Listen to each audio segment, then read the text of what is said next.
Salve galerinha focada no quadro, sejam bem-vindos e bem-vindas de volta aos nossos portais de aprendizagem e nessa aula tem algo muito legal para vocês, que é a gente aprender um pouco mais sobre algumas operações e propriedades de soluções, beleza?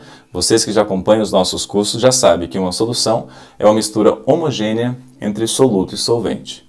Geralmente elas podem ser sólidas, elas podem ser líquidas, podem ser gasosas e a gente trabalha muito com soluções aquosas, que é o caso que nós vamos ver hoje. Beleza? Nessa aula nós vamos aprender um pouquinho sobre alguns aspectos e primeiro nós vamos estudar um pouquinho sobre essa característica que uma solução tem em conduzir eletricidade e a outra característica que ela tem em isolar a eletricidade. As que conduzem eletricidade serão chamadas de soluções eletrolíticas. As que não conduzem serão chamadas de soluções moleculares.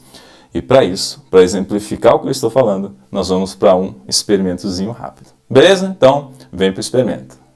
Olha só, eu vou trazer aqui para frente um setupzinho, beleza? E nesse setupzinho, nós temos aqui, um suportezinho, nós temos aqui Nós temos três recipientes, 3 bekerzinhos, cada beker de 80 ml, tá? Nós vamos colocar nesse beker o solvente que será a base da nossa solução. Aqui eu vou colocar água, aqui eu vou colocar água e aqui eu vou colocar água. Beleza? Então a água é o solvente base da nossa solução. Beleza. Agora eu vou afastá-la um pouquinho para frente, que eu vou trazer agora um aparelhozinho que nós vamos medir a condutividade das soluções que nós vamos criar. Aqui nós temos um aparelho que ele é muito simples, ele consiste apenas em materiais reciclados, sustentáveis, uma lâmpada incandescente e um circuitozinho elétrico. Esse circuito elétrico ele tem uma chave que são esses dois polos aqui. Aqui, se vocês notarem, vocês vão perceber que são dois polos. Olha só, polo positivo, polo negativo. Na verdade, são os polos que chegam na rede elétrica. A gente abre ele e ele vira um circuito aberto. Toda vez que, nesse circuito aberto, um condutor se estabelecer em contato, nós vamos ter o circuito fechado. E quando o circuito fechar, nós vamos ter condutividade. E quando houver condutividade, essa lâmpada irá acender. Ok? Então, o que nós vamos fazer? Nós vamos pegar aqui algumas características interessantes. Eu vou pegar aqui a água, beleza? É a água, simplesmente água. E eu vou fazer o seguinte, se essa água conduzir, feito esse ferro, esse metal que é condutor, tá? Essa lâmpada vai acender. Então vamos ver se a água conduz. Bom, a água que eu coloco aqui, ela não acende a lâmpada. Isso significa que não há, beleza, contato elétrico entre esses dois polos, portanto a água não é capaz de produzir corrente elétrica. Beleza? Então ela não é uma solução condutora, ela não é uma substância condutora, beleza? E para mostrar que nós temos só água aqui, eu vou colocar novamente, olha só, eu vou colocar novamente e nenhuma delas conduziu, beleza? Porque é simplesmente água. Agora eu vou fazer o seguinte, eu vou colocar esse recipiente aqui e vou colocar agora, tá? Uma substância, beleza? Aqui nós temos na mão, tá? Isso daqui é açúcar, um pouquinho de açúcar. E eu vou colocar um pouquinho de açúcar na água. Olha só. Açúcar é composto de glicose, ele é um carboidrato, beleza? E eu vou colocá-lo na água. Deixa eu só ver se esse é o açúcar mesmo. Açúcar. Vou colocar o açúcar na água.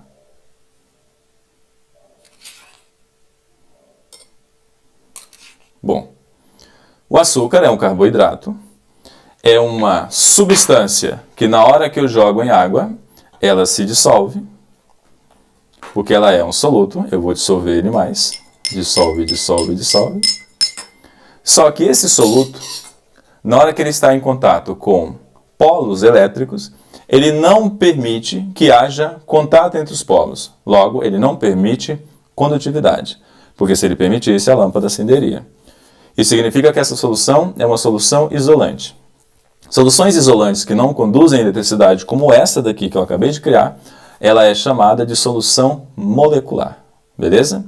Soluções com esse comportamento são soluções, geralmente, para açúcares, carboidratos como esse, soluções para proteínas, tá? Na forma natural, beleza? Soluções alcoólicas, geralmente, e algumas soluções orgânicas, geralmente para solventes orgânicos. Eles não vão conduzir porque são soluções moleculares, beleza? Agora eu vou fazer o contrário. Eu vou pegar e vou colocar novamente a água aqui. Só que agora eu vou usar um outro tipo de substância. Eu vou usar o sal. O que é um sal? Aqui nós temos sal de cozinha. Um sal, ele é um composto iônico, então ele apresenta íons na forma sólida, tá? E ele geralmente é formado por um ametal e um metal. O ametal geralmente será o ânion negativo e o metal será o cátion positivo. Então vou fazer o seguinte, eu vou colocar agora essa solução iônica aqui dentro. Vejam só. Imediatamente após colocar, os íons que estão aqui vão se separar e irão para a solução. À medida que o íon vai se dissolvendo, eu vou estabelecendo uma condutividade mais potente. Isso significa que essa condutividade ela está aumentando, porque à medida que eu vou deixando, os íons vão aparecendo cada vez mais, porque o sal vai se dissolvendo na água cada vez mais. Agora eu vou dissolver um pouco mais. Olha a lâmpada. Ele está aumentando. Tá vendo? Portanto, à medida que eu dissolvo mais o meu soluto, ele vai apresentar cada vez mais íons e cada vez mais ele vai apresentar condutividade. Beleza? É isso que nós estamos prevendo como hipótese exploratória. Tá? Bom, quando eu coloco um sal, a minha solução ela tem esse comportamento. Beleza? Mas eu poderia fazer o seguinte. Um sal, eu já sei que a minha solução conduz. Ok? Agora eu vou pegar essa solução aqui. Deixa eu ver, eu não posso contaminá-la apenas. Preciso lavar o eletrodo, tá? Os polos, na verdade, para não ter condutividade. Agora eu vou pegar essa água aqui e vou fazer o seguinte. Eu coloquei um sal conduziu. Agora eu vou colocar flocos de uma substância chamada hidróxido de sódio, que na verdade é uma base, beleza? Eu vou colocar alguns flocos dela. Estou colocando uma base iônica.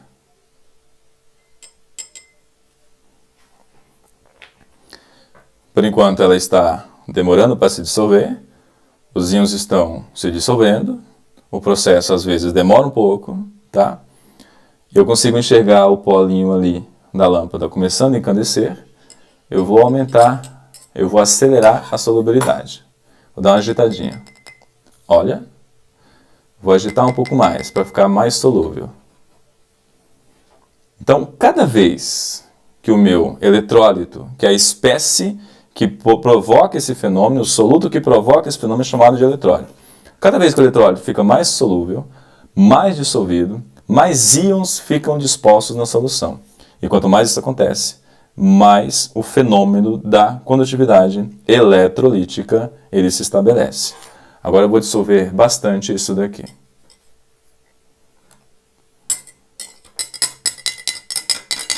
Vejam? Quanto mais eu dissolvo, maior a intensidade. Beleza? Então, a condutividade eletrolítica, ela se estabelece toda vez que a espécie que eu coloco aqui é chamada de eletrólito. Um eletrólito é uma espécie que eu jogo em solução e ele se separa na parte iônica positiva, que é um cátion, e na parte aniônica negativa, que é um ânion. Toda vez que isso acontecer, eu verei esse fenômeno chamado de condutividade. Essa solução é capaz de permitir o fluxo de carga entre elas e eu tenho o fenômeno da condutividade. Beleza? Mas isso não acontece apenas com sais, como NaCl, e não apenas como base ou com bases iônicas como essa, que é o cloreto de sódio, que é o hidróxido de sódio. Isso pode acontecer com substâncias que naturalmente são moleculares, mas quando eu jogo em água, elas se ionizam. Estou falando de ácidos. Aqui na minha mão, eu tenho aquela antiga solução, tá? Que tinha nela apenas glicose, beleza? Agora eu vou contaminar essa solução de glicose com um ácido. Nesse tubo, que é uma lâmpada, tá? Que era incandescente, a gente usa elas aqui no laboratório para ser mais sustentável possível. A gente tem o ácido acético, que é o vinagre. Olha só, vou colocar um pouquinho de vinagre aqui e vamos ver o que acontece. Vamos dissolver mais vinagre. Olha só. A lâmpada está acendendo. Ela está acendendo de maneira um pouco mais fraca, porque o vinagre que eu coloquei aqui, ele é um eletrólito fraco. O que significa um eletrólito fraco? Um eletrólito fraco é um cara que provoca o fenômeno da condutividade eletrolítica de maneira menos intensa. Então esse cara, ele tem comportamento fraco em solução. Ele não é capaz de produzir muitos íons para fazer com que aquele fenômeno fique mais intenso. Mas eu vou dar uma mexidinha para ver se melhora, tá? Bom, ao que parece, esse eletrólito, ele faz com que essa lâmpada se acenda com menor intensidade. Você percebeu que dos eletrólitos que eu coloquei, 2 fizeram com que essa lâmpada acendesse com muita força. Eletrólitos assim são eletrólitos muito fortes, ou seja, são ácidos, bases muito fortes ou sais que são muito solúveis. Um ácido, uma base e um sal muito forte, ou um ácido, uma base muito forte, ou um sal muito solúvel, eles são capazes de produzir íons em alta intensidade. Eles provocam esse fenômeno também de maneira muito intensa. Beleza? Então, se eu quiser saber se um ácido, uma base e um sal têm características de força diferentes um em relação ao outro, basta criar uma solução com a mesma quantidade e ver o que acontece com essa lâmpada aqui. Beleza? Aqui nós tivemos 2 situações possíveis. Nós tivemos uma situação em que, quando eu mergulhei o eletrodo, a lâmpada não acendeu, a solução ela é isolante, ela não conduz. Tivemos uma outra situação em que nós colocamos o soluto aqui dentro, ele se dissolveu e a lâmpada acendeu. Esse caso é um caso em que a minha solução criada é uma solução eletrolítica.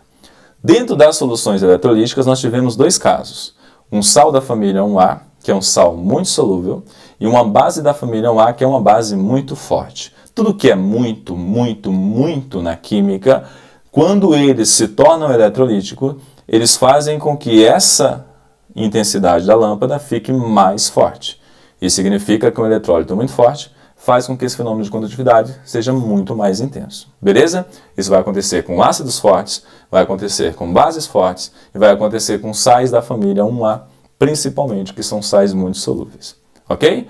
Quando isso não acontecer, estarei olhando para uma solução isolante, não condutora, conhecido como solução molecular. Ok? O fenômeno que eu acabei de mostrar, experimentalmente, é um fenômeno desenvolvido, primeiramente estabelecido por um cara chamado Arrhenius. Arrhenius estabeleceu a teoria da dissociação eletrolítica. A dissociação eletrolítica é quando eu jogo um soluto dentro do solvente, que é a água, e ele provoca esse fenômeno chamado de condutividade eletrolítica. Quando esse soluto provocar esse fenômeno com muita intensidade, esse soluto é muito forte. Ele é ou muito solúvel, ou ele é um ácido muito forte, ou ele é uma base muito forte. Quando ele provoca isso de maneira menos intensa, esse cara é um fraco. Ele é um sal pouco solúvel, ele é uma base muito fraca, ou ele é um ácido muito fraco. Esse caso que eu estou mostrando para vocês é um caso de menor intensidade. Estamos usando o ácido acético, que é o vinagre. Ele tem baixa intensidade de poder de ionização. Ou seja, ele tem um grau de ionização muito baixo, porque ele é um ácido muito fraco. Ok? Agora, para que serve tudo isso? Como que a gente lida com tudo isso? Tá? Agora vem a nossa parte teórica. Vamos brincar um pouco com essa ideia, brincar um pouco com outras ideias e começar a nossa aula. Então, ó, vamos para a aula teórica. Salve pessoal, estamos de volta no nosso curso de Soluções, Operações e Propriedades Especiais. Acabamos de ver experimentalmente que algumas soluções conduzem e outras não. Beleza? A condutividade de soluções é diferente de condutividade de condutores metálicos. De soluções são condutividades do tipo eletrolítica. Elas são um pouquinho diferentes. Vamos ver como é que é essa diferença. Beleza? Bom, a condutividade ela ocorre toda vez que uma solução, ela permite que haja fluxo de carga entre dois polos, beleza? Existem dois tipos de soluções. Soluções eletrolíticas, chamadas de condutoras, beleza? Elas apresentam condutividade eletrolítica. E existem as soluções moleculares, elas são chamadas de isolantes.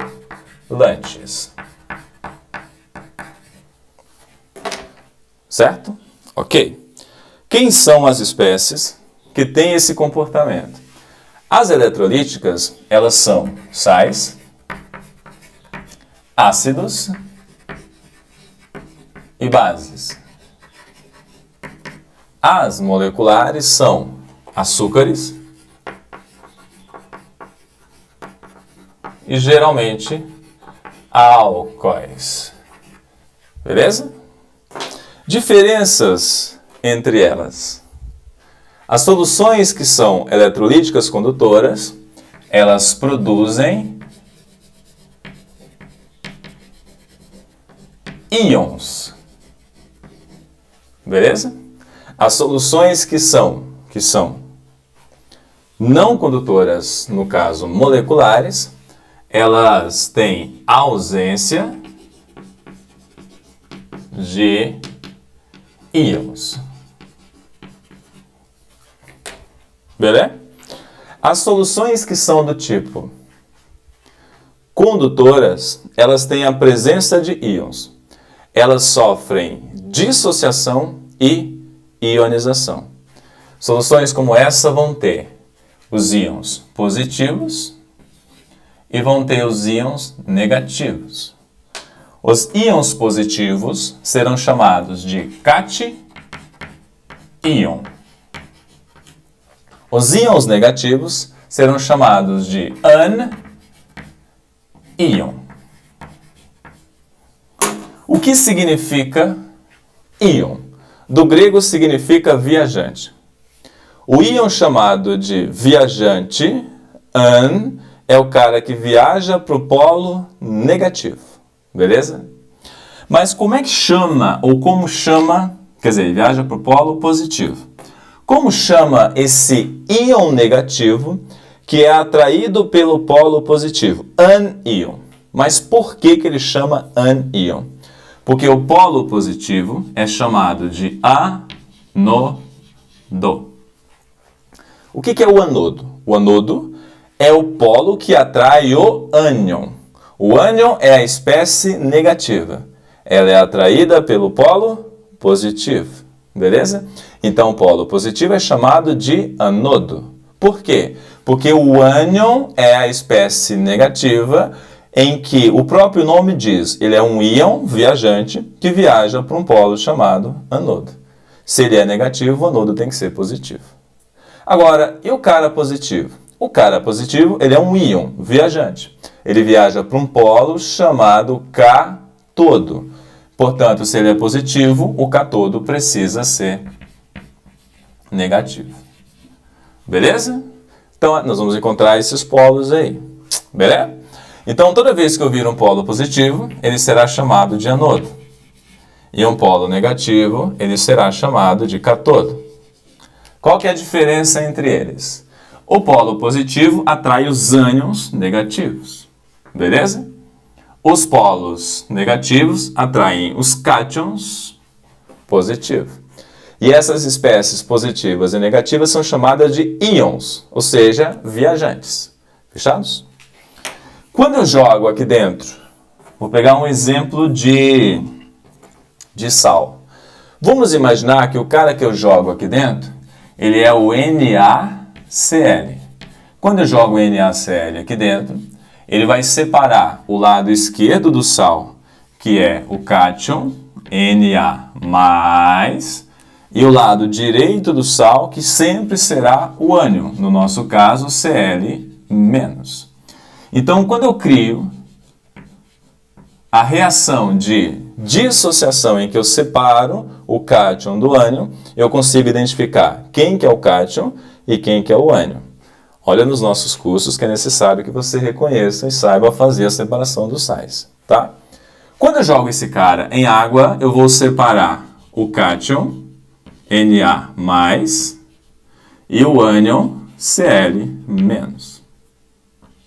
Então, essas espécies são as espécies com carga na minha solução. Beleza? Na hora que eu jogo ele em solução, imediatamente existe um dipolo elétrico entre esses dois polos, provocado pela rede elétrica do laboratório. Quando eu jogo uma espécie que produz íons, esses íons migram entre esses polos.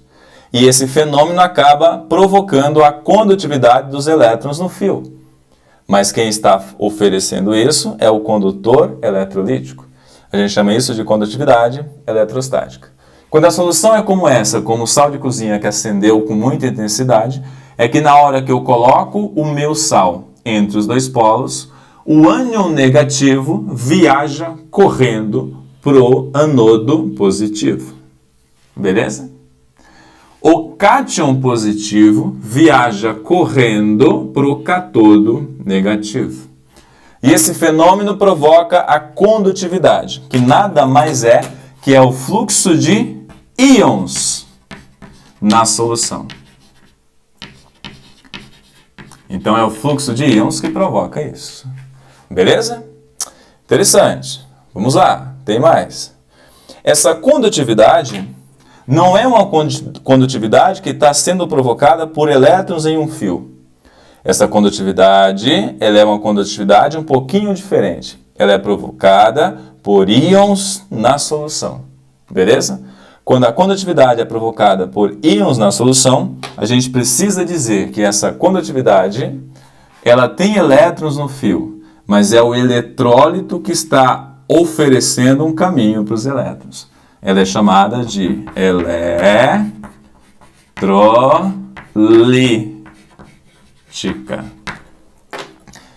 Isso vai acontecer toda vez que eu jogar um eletrólito aqui, uma espécie que é um sal, uma espécie que é um ácido ou uma espécie que é uma base. Quando eu jogar esse eletrólito aqui, a luz acender com muita intensidade, ele é forte. Ele é um sal muito solúvel, ele é uma base muito forte, ou ele é um ácido muito forte. Beleza? Mas quando eu jogar esse cara aqui e não acontecer nada, é porque ele não é um eletrólito. Ele é tipo a glicose, que é um açúcar. Olha só, C6H12O6. Ela estava outrora sólida, joguei em água. Quando eu jogo aqui em água, ela simplesmente vai da forma sólida para a forma aquosa. E mesmo indo para a forma aquosa, eu não consigo enxergar carga nenhuma. Então esse C6H12O6, ele não é orientado nos polos. Os polos, eles só procuram coisas que têm carga. E aí o eletrólito não flui sobre os polos. E aí eu tenho ausência de fluxo de íons. Ou seja, ausência de íons. Se eu tenho ausência de íons, é porque a minha espécie ela é não condutora.